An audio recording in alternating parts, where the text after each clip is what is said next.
What is up, guys, and welcome to the Bojin vlog. In this entry, I wanted to give an insight of mine, as always, but also it's kind of a bit of a refresher, or a bit of motivation for whoever's watching this, you know, who might need a bit of motivation in picking up. Of course, like it's something I want to teach. Of course, you know, it's something I want to kind of preach about. But so I want to talk about love in this entry, you know, and of course when I say love, I'm not talking about romantic love. You know, I think at this point whoever's watching this should know this. You know, anyone who's familiar with my content knows that, like, you know, when I talk about things like love, I mean that feeling that moves you, you know, that's positive and moves you and touches you and inspires you to do something bigger, you know, like bigger in life, you know, to do something amazing with your life, right? And I want to talk about love in this entry, and moreover the message that love is a feeling, right? And of course this is aligned with my message of tapping into your sensitivity. Love is a feeling. Love is something that you experience, and it moves you, and it isn't necessarily attached to anything or action or idea or identity, right? This ties into, of course, like my concept of the axes of perception, where you have symbolic actions, words, identities, or identities in terms of labels, you know, versus, you know, what it means, you know, whether it's good or bad, you know, like morality, you know, how you feel about it. And love is a feeling, you know. And when you learn to go in the direction of your joy, you know, which of course is one of the steps of tapping into your sensitivity, you realize more and more, right, that what makes you happy and loving, and what, you know, fills your heart with joy and love, is not necessarily what you do, but rather it's just a feeling that you have, right? And as you discover this feeling more and more, you're better able to move in such a way that causes more of that feeling to arise within you, right? And the down-to-earth way of saying this is that, like, you do the things that you love, whether that be, you know, music or art or like sports or picking up girls or, like, I don't know, building things or playing video games or whatever it might be, studying, you know, science, whatever it might be, whatever fills you with passion and joy and love, you do that, and then you keep finding other things.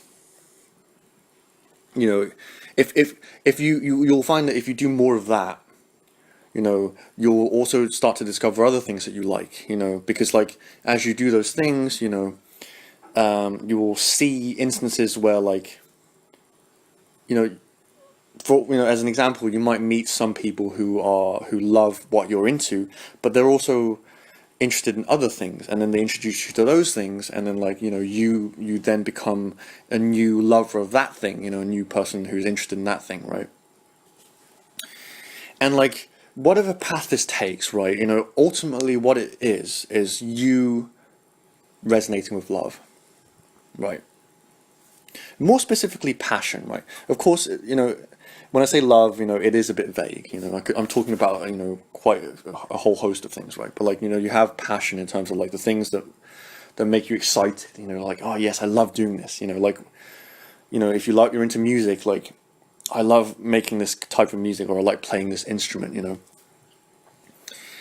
But then there's also things that heal you, you know, like, I make this kind of small distinction, but, like, you know, you could argue that it is relevant, you know. There are the things that excite you and make you passionate in, like, a very outward way, but then there are also things that heal you and nurture you and nourish you from the inside, right?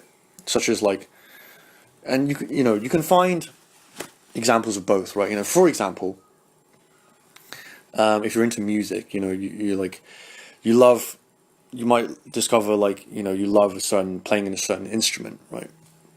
Or like you might discover like you love to compose music, right? And that's a very kind of creative, outward flowing thing where like, or like you go out to the club, or like you go out to a concert for your favorite artist, you know, and you do all of these things, and like they move you, excuse me, into passion, right?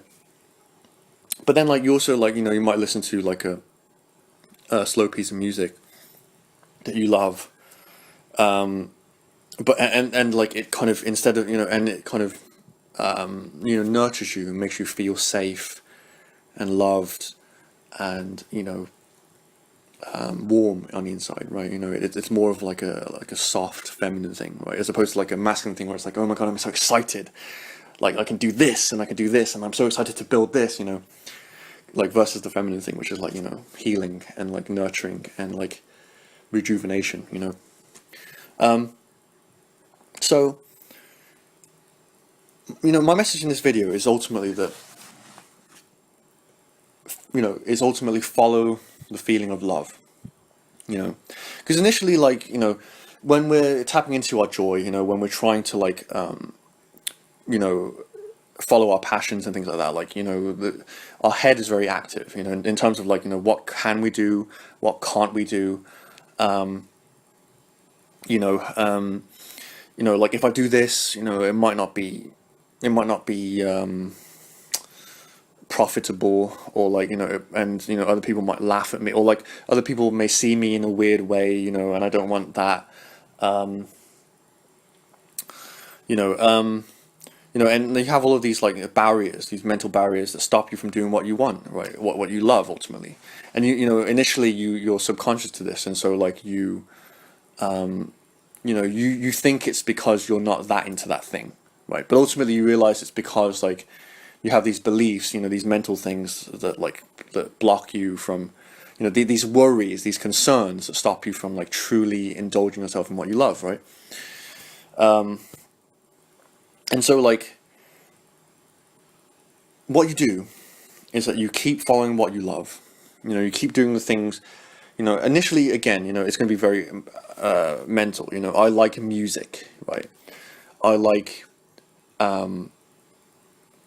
language. I like sports. I like this thing that is easily this thing that is easily identified.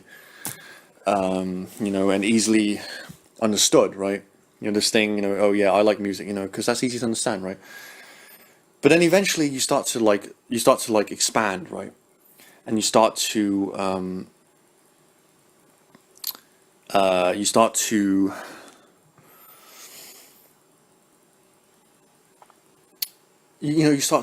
find joy in other things, right? But like it's the way that you do them, right? So like, for example, it becomes to the point where like, like you like eating in the morning. You like eating more in the morning because it makes you feel better. It makes you feel better, right? Or like the way you approach work is like you like to take it like bit by bit, and like to keep the pace constant, as opposed to like just like rushing through it, and like then like breaking and then crashing and then brushing through it. You like taking like a walk like through a specific path in the park, because and not for any specific reason, but like it just makes you feel better when you do it, right? And like you start to trust your feeling of love more and more, right? And the thing that you do becomes less and less of a big deal. Yes, it's nice to say like, yes, I love music, and I love taking walks in the park, and I love doing this, and like, it's easily relatable in this way. You can articulate it really easily, because these things have convenient labels. Rather like, you just kind of like sink into your feeling more. Like you're like, okay, I no longer have to like justify why I love this thing anymore. I just do it because I love it, right? It's like, and it's learning to embrace love within yourself, right? It's like I no longer need to like use this label of music, which is cool, which other people can relate to feel justified in following what I love, right? It becomes less about the symbol or the label, or whatever the fuck it is that you like, that you call what you're doing, and more about the way that you feel when you're doing it, right? So this also works in the same way for creativity, right? And this is the second part of this entry that I want to go into, right? And creativity is the natural byproduct of when you start to really like delve into what you love, right? When you start to delve into what you love and trust the feeling of love, right? You start to become more creative. You know, it happens automatically. People are like, how do you become more creative? They're thinking of it in this mechanical way, like, what steps, exact precise steps, what measurable steps must I take in order to become, creative? And like, this makes me laugh. This seriously makes me fucking laugh. And not in like a mean way, but like in a way that's like, that's cute. It's funny, like when people, like when like left brain people are like, how do I become more loving? What steps must I take to become more loving or more connected, as they say? And then ultimately they're like, fuck this shit, it doesn't make sense, right? But it's like, it just arises, right? Your creativity, and if you're if you identify as someone who is more creative, more artistic, then this might help you, right? So I used to have a belief that like, you have to, well, or rather, like there was a belief that was conditioned into me because when I was a kid, I was really creative. I did whatever the fuck I wanted, right? And that's the secret of being creative. It is to let yourself expand and do whatever the fuck you feel like doing, right? But like at some point, there was a belief that was conditioned into me that says you must pick one thing and stick to it. Basically, you must pick one thing and do it well. And like, there's a lot of this kind of sentiment when it comes to like, building a business. For example, if you want to be a creative and make money out of it, make a living out of it, like there's a lot of advice that says, pick one thing and be good at it. And it's like, okay, and you kind of pigeon yourself into this one discipline, and you force yourself to ignore everything else because it's not to do with what you're trying to, what the discipline that you chose for yourself, the craft that you chose. And there's nothing wrong with that advice per se, like there is a degree of truth to it. You have to, you can't be too like whimsical. You can't be like, do whatever I feel like with no caution whatsoever. No, you can't do that. But like, you have to give yourself space and room to like go in a completely weird direction, to go in a direction that isn't necessarily productive, right? From a logical sense, right? And what this looks like is, if, even though you identify as a musician, or like you identify as an artist, or you identify as a writer, cross paths, cross disciplines, if you're, and the good thing is like creative people tend to be like this, creative people can't seem to decide what they actually like, it's like, why can't you just decide on one thing that you can be good at, right? No, creative people like, creativity itself is about finding like the connections between things, to like create like this wonderful experience, and like, and all of these disciplines, that they feed into this overall vision that a creative person has, right?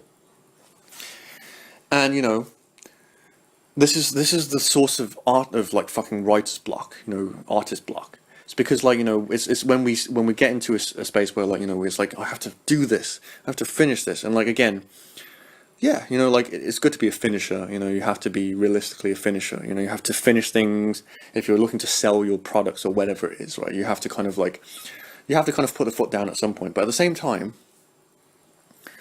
you need to feed your creativity, right? And this is a problem that I have. And I'm hoping that, through sharing this, like I can also help, whoever's watching this who might be creative, or anyone who just wants to be creative in general, right? You do it by letting yourself, liberating yourself, do loads of different things, right? Don't let yourself be bogged down by the idea that you have to do one thing and become like sickeningly good at it, No, like, if anything, you might even become faster, you might even become better faster at what you actually enjoy by branching out, instead of like, killing yourself, like disciplining yourself into just focusing on one thing and nothing else. You know, you let yourself like bleed. You know, you let your creativity bleed into differing like areas and differing crafts and differing expressions. You know, speaking into a camera, writing books, making music, playing musical instruments, writing poems, doing, you know, whatever, stand-up comedy, you know, whatever it is, you know, whatever thing like that makes you excited about creating things, right? Do it. You know, like, you know, you don't have to like create something amazing every single time. You don't have to create like a masterpiece every single time, but like what you can do is like you can like just dabble in things. And like that's another piece of advice that like keeps us away from our creativity is like don't be a dabbler. You know? And again, like it makes sense where they're coming from. You know, you have, you know, again, you know, the boring things, the boring side of this is valid, you know. Again, you know, you have to be balanced in the way that you view things, right?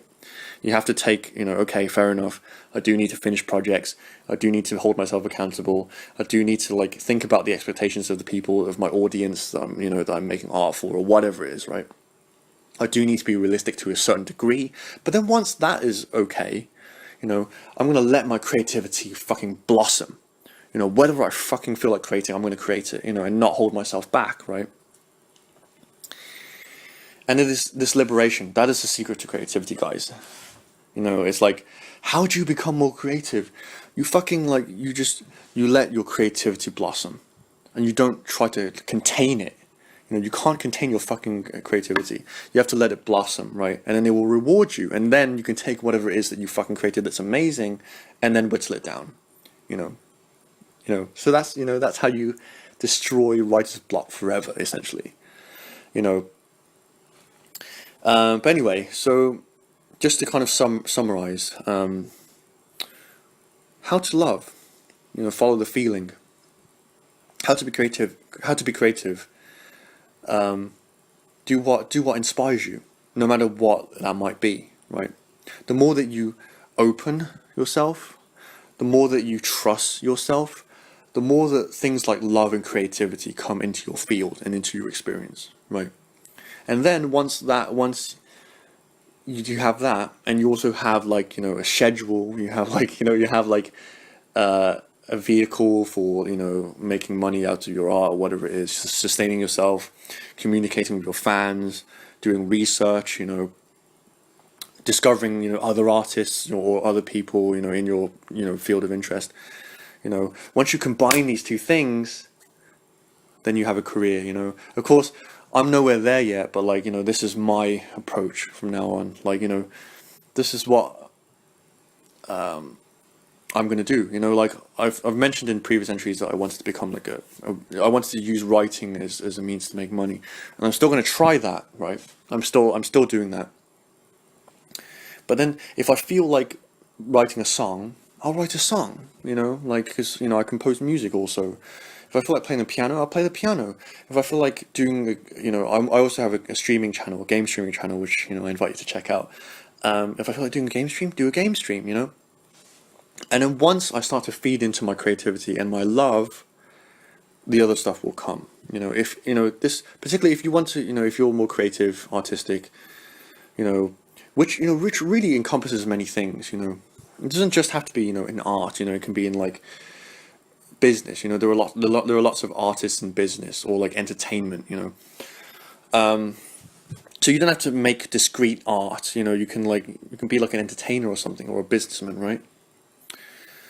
But yeah, you know, like feed into your creativity and it will reward you. You know, don't stifle your creativity. Your creativity just wants to go and it wants to find something exciting, right? And that's how you find those ideas. You know, that's how you get inspired. It's like you'll let yourself go in that direction, and as opposed to like, you know, just trying to tell your creativity where it needs to go. Because you've all done that before. I've certainly done this countless fucking times. And where does it fucking lead you? To a wall with like a piece of paper on it saying writer's block. You know, so do yourself a favor and like launch yourself into that. So cool. That's where my message this entry. As always, I hope it's been insightful and helpful, and I will catch you guys in the next entry. I can't really talk today because like it's been a long day. I've been working and stuff like that. So anyway, hope you guys are enjoying yourselves, and I will catch you guys in the next entry. Peace out. Yeah.